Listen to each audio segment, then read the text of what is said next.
नमस्कार दोस्तों, स्वागत है आपका आज की क्लास में। आज हम इलेक्ट्रीशियन ट्रेड का सबसे महत्वपूर्ण और दिलचस्प चैप्टर शुरू करने जा रहे हैं। अध्याय 10, प्रत्यावर्ती धारा के मूल तत्व व परिपथ। दोस्तों, हमारे घरों में जो बिजली आती है, हमारे पंखे, फ्रिज और मोटरें जिस पर चलती हैं, वह डीसी नहीं, बल्कि एसी होती है। आखिर यह एसी क्या है, ये कैसे पैदा होती है और इसके सर्किट डीसी से अलग कैसे होते हैं? आज हम इसी विज्ञान को बहुत गहराई से समझेंगे। आज हम साइन वेव, आरएमएस मान, इंडक्टर और कैपेसिटर के काम करने के तरीके को इतने विस्तार से देखेंगे कि आपके मन में कोई डाउट नहीं बचेगा। तो चलिए अपनी नोटबुक निकाल लीजिए और शुरू करते हैं। सबसे पहले समझते हैं प्रत्यावर्ती धारा, ऑल्टरनेटिंग करंट का मतलब। वह विद्युत धारा जो एक निश्चित समय के बाद अपनी दिशा, डायरेक्शन और मान, वैल्यू बदल लेती है, उसे एसी कहते हैं। ये बिल्कुल समुद्र की लहरों की तरह ऊपर नीचे चलती है। ये पैदा कैसे होती है? चित्र को ध्यान से देखिए। इसमें दो चुंबक हैं, एक उत्तरी ध्रुव N और एक दक्षिणी ध्रुव S। इनके बीच में एक तार की कुंडली है। फैराडे का नियम कहता है कि जब कोई कंडक्टर किसी चुंबकीय क्षेत्र को काटता है तो उसमें बिजली EMF पैदा होती है। 0 डिग्री पर कुंडली फ्लक्स के समानांतर है, कोई फ्लक्स नहीं कटता। वोल्टेज 0 होता है। 90 डिग्री पर कुंडली चुंबकीय रेखाओं को एकदम लंबवत 90 डिग्री पर काटती है। यहां सबसे ज्यादा फ्लक्स कटता है, इसलिए वोल्टेज अपने अधिकतम मान, पीक वैल्यू पर होता है। 180 डिग्री पर कुंडली फिर से घूमकर समानांतर हो जाती है। वोल्टेज वापस 0 हो जाता है। 270 डिग्री पर अब कुंडली का दूसरा सिरा ऊपर आता है, इसलिए करंट की दिशा उल्टी हो जाती है, नेगेटिव मैक्सिमम। 360 डिग्री पर एक चक्कर पूरा और वोल्टेज फिर से 0। इस तरह जो ग्राफ बनता है उसे हम साइन वेव कहते हैं। दुनिया की सारी एसी सप्लाई इसी वेव फॉर्म में चलती है। अब थोड़ा गणित समझते हैं, क्योंकि न्यूमेरिकल यहीं से आते हैं। हमने देखा कि वोल्टेज हर पल बदल रहा है, तो किसी खास समय t पर वोल्टेज कितना होगा? इसका समीकरण है E=E_m sin ओमेगा t। यहाँ E तात्क्षणिक वोल्टेज, उस पल का वोल्टेज। E_m अधिकतम voltage, peak voltage. sin omega t यह बताता है कि कुंडली किस कोण पर है। दिष्ट धारा, डायरेक्ट करंट क्या है? चित्र 10.3 देखिए। DC वह धारा है जिसकी दिशा और मान समय के साथ नहीं बदलता। ये सीधी रेखा में चलती है, जैसे बैटरी या सेल से मिलने वाली बिजली। इसका उपयोग हम इलेक्ट्रोप्लेटिंग, बैटरी चार्जिंग और इलेक्ट्रॉनिक्स में करते हैं। AC को नापने के कई तरीके हैं। एग्जाम में इनकी परिभाषा और मान बहुत पूछे जाते हैं। शिखर मान, पीक वैल्यू। साइन वेव अपनी मध्य स्थिति से जितना ऊपर या नीचे जाती है, वह उसका शिखर मान है। इसे I_max या V_max कहते हैं। औसत मान, एवरेज वैल्यू। AC का आधा चक्कर पॉजिटिव होता है और आधा नेगेटिव। अगर हम पूरे चक्कर का औसत निकालेंगे तो वो 0 हो जाएगा, इसलिए हम सिर्फ आधे चक्कर का औसत निकालते हैं। याद रखिए, औसत मान इक्वल्स 0.637 टाइम्स शिखर मान। RMS मान, RMS वैल्यू, ये सबसे महत्वपूर्ण है। इसका पूरा नाम है रूट मीन स्क्वायर।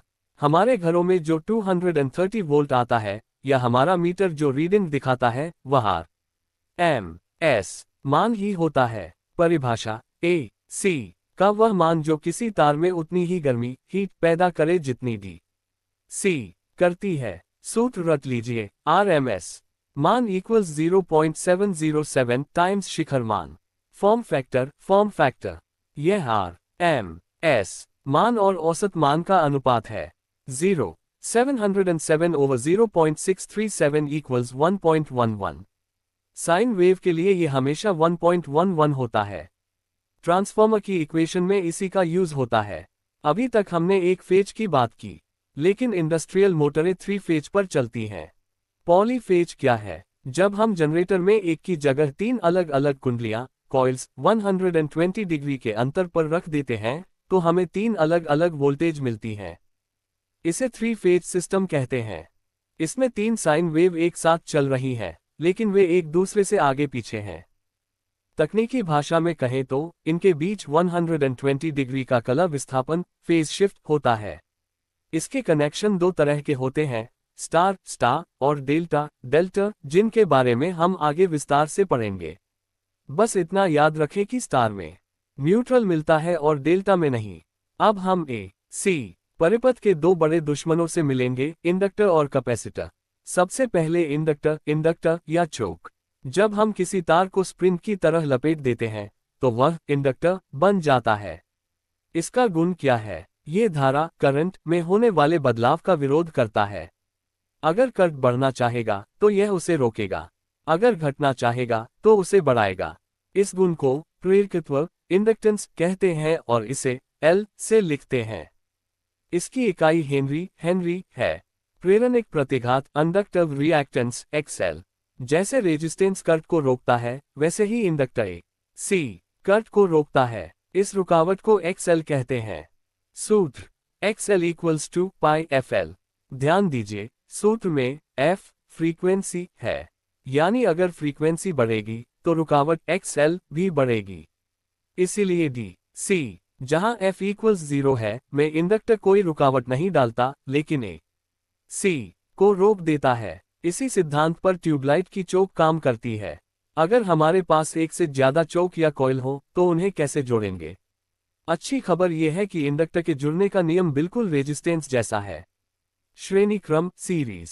अगर इंडक्टर लाइन से जुड़े हैं L_1, L_2, L_3 तो कुल इंडक्टेंस जुड़ जाएगा। LT equals L_1 plus L_2 plus L_3। समानांतर क्रम पैरेलल। अगर वे पैरेलल में हैं तो मान घटेगा। 1 पर लीटर_T इक्वल्स 1 पर लीटर_1 प्लस 1 पर लीटर_2 प्लस 1 पर लीटर_3।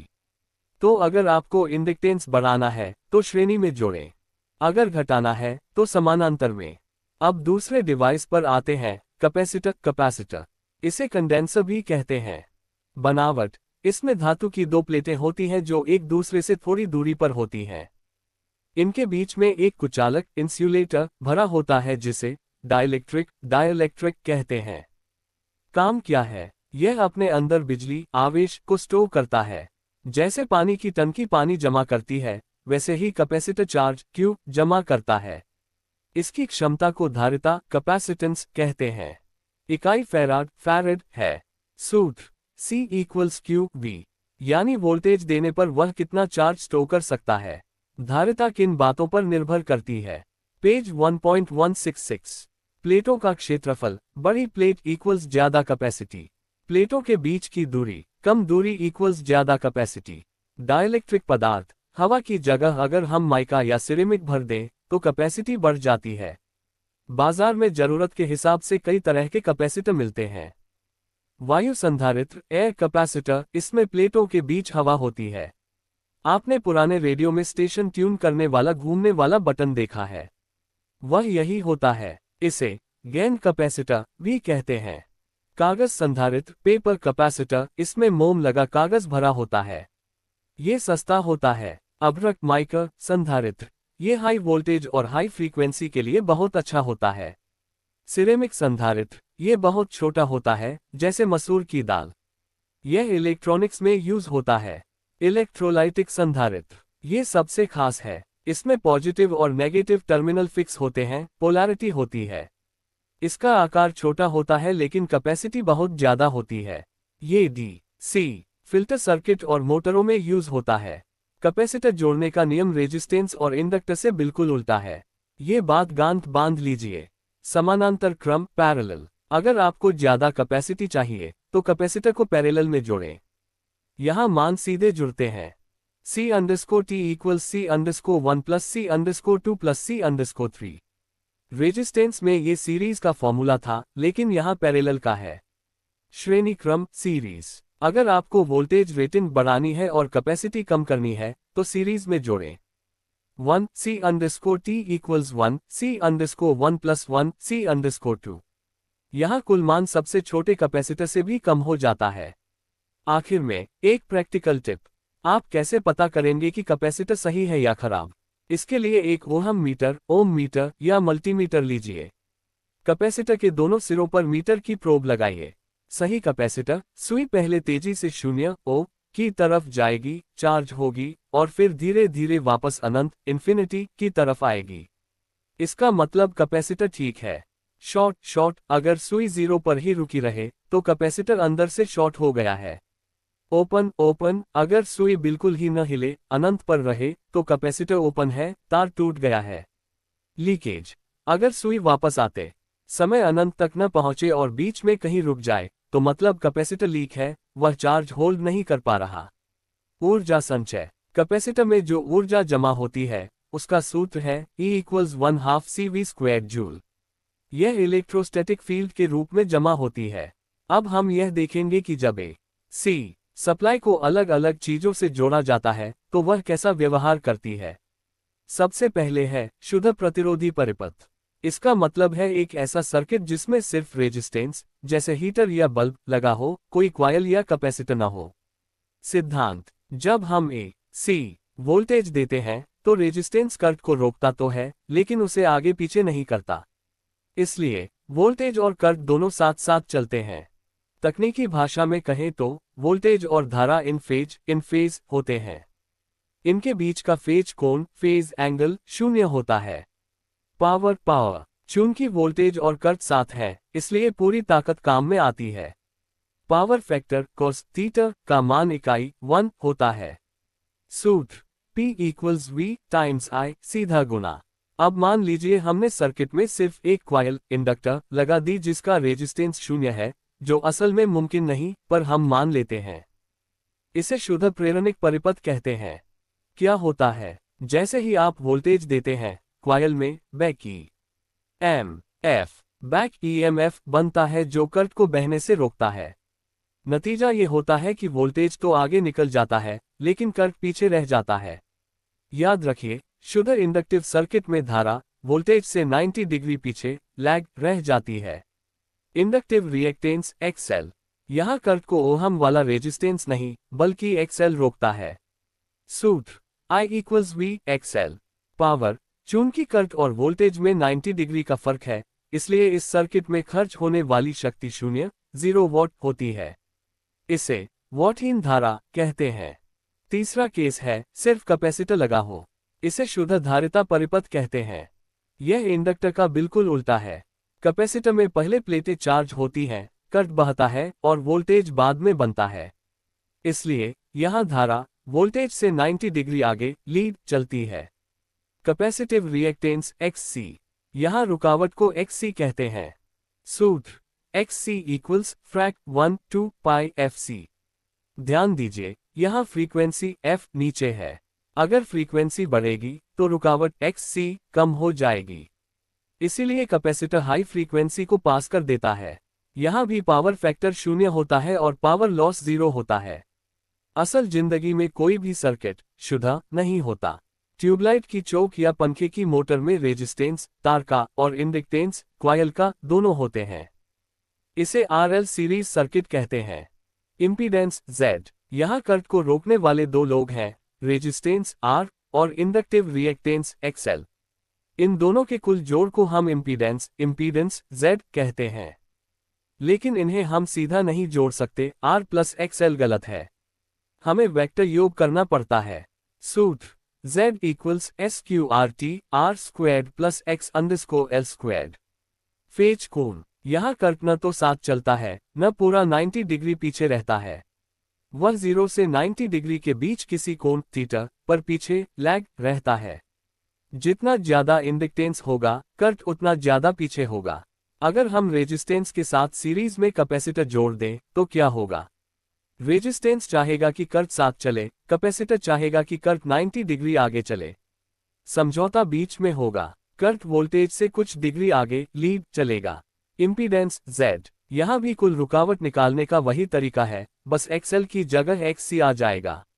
सूत्र Z = SQRT R² + X_C²। यह AC थ्योरी का सबसे रोमांचक सर्किट है। इसमें रेजिस्टेंस R, इंडक्टर L और कैपेसिटर C तीनों सीरीज में जुड़े होते हैं। यहां एक रस्साकशी चलती है। इंडक्टर करंट को पीछे खींचता है, कैपेसिटर करंट को आगे धकेलता है। जीतेगा कौन? जिसकी वैल्यू ज्यादा होगी। Net reactance X। हम देखते हैं कि XL बड़ा है या XC।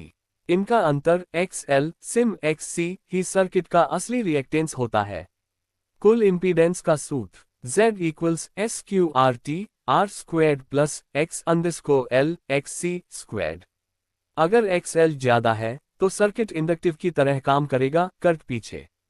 अगर XC ज्यादा है तो सर्किट कैपेसिटिव की तरह काम करेगा, करंट आगे। AC सर्किट में पावर तीन तरह की होती है। आभासी शक्ति अपैरेंट पावर kVA, जो हमें वोल्टेज और करंट को गुणा करके मिलती है, V टाइम्स I। ये कुल पावर है। वास्तविक शक्ति ट्रू पावर kW, जो असल में काम करती है, जैसे बल्ब का जलना।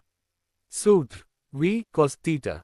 प्रतिघाती शक्ति रिएक्टिव पावर kVAR, ये वो पावर है जो क्वाइल या कैपेसिटर में चुंबकीय क्षेत्र बनाने में खर्च होती है लेकिन कोई काम नहीं करती। सूत्र V sin theta. Power factor cos theta. वास्तविक शक्ति और आभासी शक्ति के अनुपात को पावर फैक्टर कहते हैं।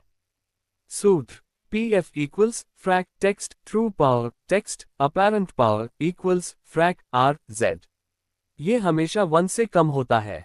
अच्छा पावर फैक्टर 0.8 से 1 के बीच माना जाता है। अगर यह कम है तो बिजली का बिल ज्यादा आएगा और मशीनों पर लोड पड़ेगा। अब सोचिए RLC सर्किट में एक ऐसी स्थिति आ जाए जब इंडक्टर की रुकावट XL और कैपेसिटर की रुकावट XC बिल्कुल बराबर हो जाए, XL इक्वल्स XC। इसे रेजोनेंस कहते हैं। इस स्थिति में क्या होता है, XL और XC एक दूसरे को कैंसिल कर देते हैं। सर्किट का कुल रेजिस्टेंस सिर्फ R रह जाता है, Z इक्वल्स R। रुकावट सबसे कम हो जाती है, इसलिए करंट अपने अधिकतम मान मैक्सिमम पर पहुंच जाता है। रेजोनेंस फ्रीक्वेंसी F_R, वह फ्रीक्वेंसी जिस पर यह जादू होता है, उसे रेजोनेंस फ्रीक्वेंसी कहते हैं। सूत्र F_R इक्वल्स फ्रैक 1/2 पाई SQRT LC। इसका इस्तेमाल रेडियो और टीवी ट्यूनिंग में होता है। जब आप चैनल बदलते हैं तो आप असल में सर्किट की फ्रीक्वेंसी मैच करवा रहे होते हैं। जैसे सीरीज सर्किट होते हैं, वैसे ही पैरेलल सर्किट भी होते हैं। हमारे घरों में सारे उपकरण पैरेलल में ही लगते हैं। पैरेलल सर्किट को हल करने के लिए हम रेजिस्टेंस को नहीं जोड़ते, बल्कि धाराओं का वेक्टर योग करते हैं। इसकी गणना के लिए एडमिटेंस विधि एडमिटेंस मेथड का यूज होता है। इंपीडेंस Z का उल्टा एडमिटेंस Y होता है। मात्रक सीमेंस या महो।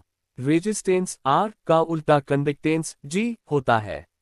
रिएक्टेंस X का उल्टा ससेप्टेंस B होता है।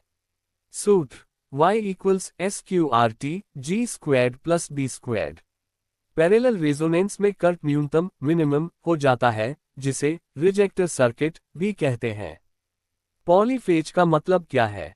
पॉली का मतलब होता है बहु, यानी एक से ज्यादा। अगर किसी ऑल्टरनेटर या जनरेटर में आर्मेचर पर केवल एक वाइंडिंग हो तो वह सिंगल फेज कहलाता है।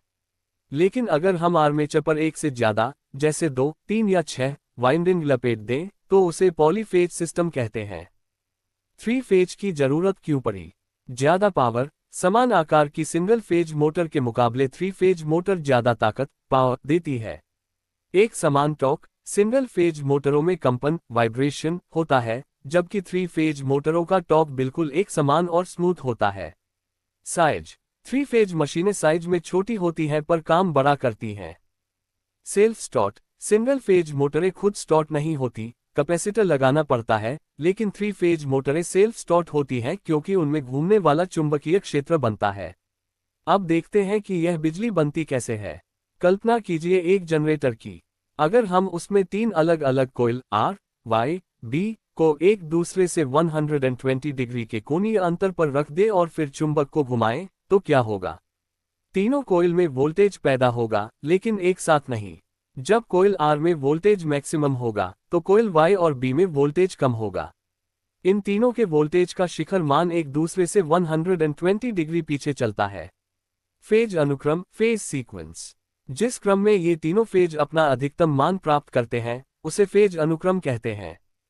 इसे आमतौर पर RYB लाल, पीला, नीला से दर्शाया जाता है। महत्वपूर्ण, अगर हम मोटर के 3 तारों में से किन्हीं 2 को आपस में बदल दें, जैसे आर की जगह वाई, तो मोटर के घूमने की दिशा उल्टी हो जाएगी। इसे फेज रिवर्सल कहते हैं। इस चैप्टर के न्यूमेरिकल हल करने के लिए आपको दो शब्दों का अंतर समझना होगा, फेज वोल्टेज और लाइन वोल्टेज। छात्र इसमें बहुत कंफ्यूज होते हैं। फेज वोल्टेज वीपी किसी एक फेज वाइंडिंग और न्यूट्रल पॉइंट के बीच नापी गई वोल्टेज को फेज वोल्टेज कहते हैं। जैसे घर में एक तार फेज का और एक न्यूट्रल का 240 वोल्ट। लाइन वोल्टेज वीएल किन्हीं दो फेजों जैसे आर और वाई के बीच नापी गई वोल्टेज को लाइन वोल्टेज कहते हैं। जैसे दो फेजों के बीच 415 वोल्ट। यही नियम धारा करंट के लिए भी लागू होता है। एक वाइंडिंग में बहने वाली धारा फेज धारा है और बाहर लाइन में बहने वाली धारा लाइन धारा है। थ्री फेज सिस्टम में वाइंडिंग को जोड़ने के दो तरीके हैं। पहला है स्टार कनेक्शन, इसे वाई कनेक्शन भी कहते हैं। इसमें तीनों वाइंडिंग के तीन सिरों या तो स्टार्टिंग या एंडिंग को एक ही बिंदु पर जोड़ दिया जाता है। इस कॉमन बिंदु को न्यूट्रल पॉइंट या उदासीन बिंदु कहते हैं। यहीं से हमें न्यूट्रल तार मिलता है। स्टार कनेक्शन की सूत्र याद रखें। धारा स्टार कनेक्शन में लाइन धारा और फेज धारा बराबर होती है। IL equals IP। क्यों? क्योंकि जो करंट वाइंडिंग से निकलेगा उसे आगे जाने के लिए लाइन ही मिलेगी, कोई और रास्ता नहीं है। वोल्टेज यहां लाइन वोल्टेज फेज वोल्टेज से ज्यादा होती है। VL equals SQRT 3 times VP। याद रखिए SQRT 3 का मान 1.732 होता है, यानी line voltage equals 1.732 times phase voltage. उपयोग इसका उपयोग बिजली वितरण डिस्ट्रीब्यूशन में होता है, जहां हमें थ्री फेज और न्यूट्रल 4 तार प्रणाली दोनों चाहिए होते हैं। दूसरा तरीका है डेल्टा संयोजन, इसे मेश कनेक्शन भी कहते हैं। ये ग्रीक अक्षर डेल्टा जैसा दिखता है। इसमें पहली कोइल का दूसरा सिरा दूसरी कोइल के पहले सिरे से और इसी तरह एक बंद लूप क्लोज्ड लूप बनाया जाता है। ध्यान दें, डेल्टा कनेक्शन में न्यूट्रल बिंदु नहीं होता। इसमें सिर्फ 3 तार आर वाई बी निकलते हैं। डेल्टा कनेक्शन के सूत्र वोल्टेज डेल्टा में लाइन वोल्टेज और फेज वोल्टेज बराबर होते हैं। VL equals VP। क्यों? क्योंकि दो लाइनों के बीच सीधे एक ही वाइंडिंग जुड़ी होती है। धारा यहां धारा बंध जाती है। लाइन धारा फेज धारा से ज्यादा होती है। IL equals SQRT 3 times IP। उपयोग इसका उपयोग ट्रांसमिशन लाइनों और इंडक्शन मोटरों को चलाने के लिए होता है, जहां न्यूट्रल की जरूरत नहीं होती और हमें ज्यादा पावर चाहिए होती है। अब बात करते हैं पावर की। सिंगल फेज में पावर का सूत्र था P equals V cos theta. Three phase में पावर 3 गुना होती है, इसलिए सूत्र बनता है P equals 3 times VP times IP times cos theta. लेकिन हमें अक्सर फेज वैल्यू नहीं पता होती, हमें लाइन वैल्यू VL IL पता होती है जो हम मीटर से नापते हैं। इसलिए हम लाइन वैल्यू वाला सूत्र ज्यादा इस्तेमाल करते हैं। P equals SQRT 3 times VL times IL times cos theta, यानी P equals 1.732 times VL times IL times text power factor. ये सूत्र आपकी जुबान पर होना चाहिए। थ्री फेज लोड की पावर नापने के लिए हम वॉटमीटर का इस्तेमाल करते हैं। इसके 3 तरीके हैं। एक वॉटमीटर विधि, इसका उपयोग केवल तब हो सकता है जब लोड संतुलित बैलेंस्ड हो, यानी तीनों फेजों में बराबर करंट हो। हम एक फेज की पावर नापकर उसे 3 से गुना कर देते हैं। 3 वॉटमीटर विधि, इसका उपयोग तब करते हैं जब लोड असंतुलित अनबैलेंस्ड हो और न्यूट्रल तार उपलब्ध हो। तीनों वॉटमीटर की रीडिंग जोड़ दी जाती है। 2 वॉटमीटर विधि सबसे महत्वपूर्ण, यह विधि सबसे ज्यादा एग्जाम में पूछी जाती है। इससे हम संतुलित और असंतुलित दोनों लोड नाप सकते हैं और न्यूट्रल की भी जरूरत नहीं होती। इसमें कुल शक्ति W_1 प्लस W_2 होती है। 2 वॉटमीटर विधि में पावर फैक्टर का वॉटमीटर की रीडिंग पर बहुत गहरा असर पड़ता है। ये टेबल ध्यान से समझिए। जब पावर फैक्टर 1 हो, यूनिटी PF, दोनों वॉटमीटर W_1 और W_2 बराबर और धनात्मक रीडिंग देंगे। जब पावर फैक्टर 0.5 हो, एक वॉटमीटर सही रीडिंग देगा और दूसरा वॉटमीटर 0 रीडिंग देगा। जब पावर फैक्टर 0.5 से कम हो, एक वॉटमीटर धनात्मक रीडिंग देगा और दूसरा ऋणात्मक उल्टी रीडिंग देगा।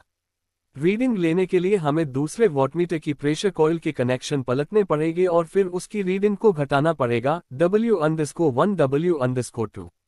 जब पावर फैक्टर 0 हो, दोनों वॉटमीटर बराबर रीडिंग देंगे लेकिन एक प्लस में और एक माइनस में। कुल पावर 0 होगी। आखिरी टॉपिक है फेज सीक्वेंस इंडिकेटर। जब हम किसी मोटर को जोड़ते हैं तो हमें पता होना चाहिए कि R, Y, B कौन से हैं, वरना मोटर उल्टी घूम सकती है। इसके लिए एक छोटा सा यंत्र आता है जिसमें 3 बत्तियां या एक घूमने वाली डिस्क होती है। अगर डिस्क तीर की दिशा में घूमे तो अनुक्रम सही है RYB। अगर उल्टी घूमे तो अनुक्रम गलत है।